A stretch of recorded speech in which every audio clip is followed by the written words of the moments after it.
Sudah terkait kondisi kesehatan korban bencana banjir bandang dan longsor di Sumatera, kita akan bahas bersama Direktur Surveillance dan Karantina Kesehatan Kementerian Kesehatan, Sumar Jaya. Selamat malam, Pak Dir.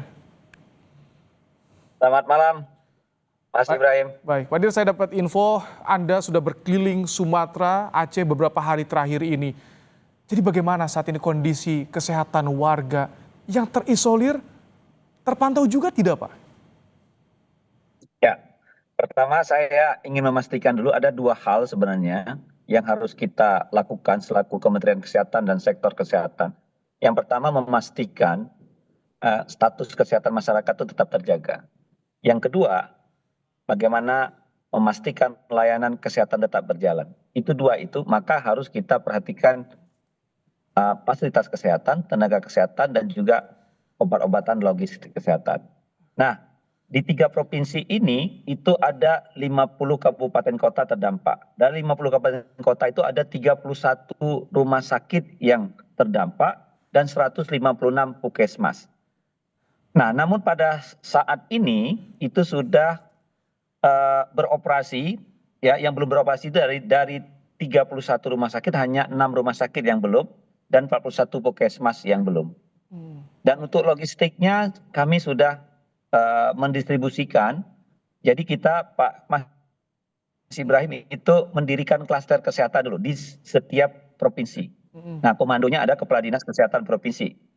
Nah, tugasnya apa? Memastikan bagaimana keluar masuk logistik, daerah mana yang terdampak, daerah mana yang dibutuhkan penanganan tenaga kesehatan dan selanjutnya. Seperti itu. Untuk wilayah yang terisolasi bagaimana, Pak Dir? Tadi liputan tim kami di Biren, listrik di rumah sakit padam, Pak Dir. Obat-obatan juga terbatas. Sementara pasien membludak. Ya, jadi kita memasukkan, jadi di 18, memang yang parah itu kan di Aceh ya, Mas Ibrahim. Jadi di 18 kabupaten kota, memang yang terparah itu di Aceh Timur, ya. Kemudian Aceh Tamiang itu terisolir kemarin, tapi alhamdulillah semua sekarang sudah bisa masuk. Bahkan di Biren tadi, jadi kita mengangkutnya lewat udara. Jadi bekerja sama dengan BNPB, TNI, dan Polri, gitu ya. Jadi kita masukkan kebutuhan apa ini. Dan saat ini semua sudah terlayani.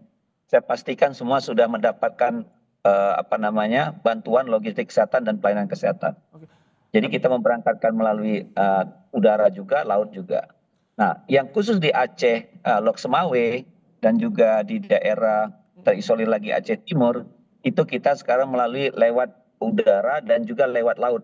Jadi dari Banda Aceh lewat laut Lok Semawe seperti itu. Ini Jadi memastikan, saya pastikan, Pak Dir, untuk memastikannya bagaimana? Karena di lapangan mungkin banyak juga yang belum tersentuh. Tadi ada wawancara juga perawat yang begitu sulit mendapatkan obat, bahkan hanya obat masuk angin saja yang tersedia di fasilitas kesehatan. Banyak obat yang terendam banjir, sementara air bersih kurang juga di sana, Pak Dir.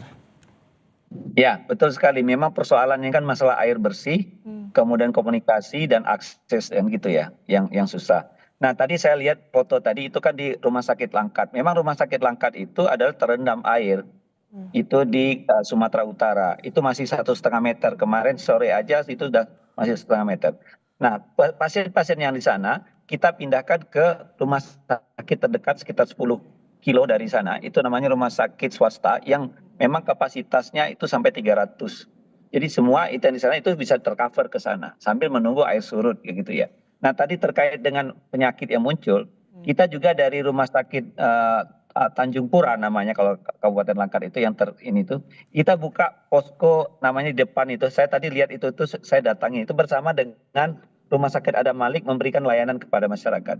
Jadi bekerja sama antara rumah sakit yang Tanjung Pura yang terendam melalui rawat jalan di posko bersama juga ada Malik. Demikian. Jadi kita memberikan pelayanan rawat jalan juga, tapi untuk yang pasien-pasien yang rawat inap tadi yang ada di Rumah Sakit Tanjung Pura yang terendam itu kita pindahkan ke rumah sakit namanya Putri Bidadari namanya. Rumah Sakit Putri Bidadari. Baik, ini tentu banyak yang berharap bisa segera teratasi karena soal kesehatan warga ini yang menjadi prioritas, Pak Dir. Pak Dir, terima kasih di tengah tugas juga memantau pasien di sana, menyempatkan menyampaikan informasi dalam program Kompas Malam hari ini. Terima kasih Pak Sumarjaya, Direktur Surveillance dan Karantina Kesehatan Kementerian Kesehatan. Terima kasih, Pak Dir. Saudara, seorang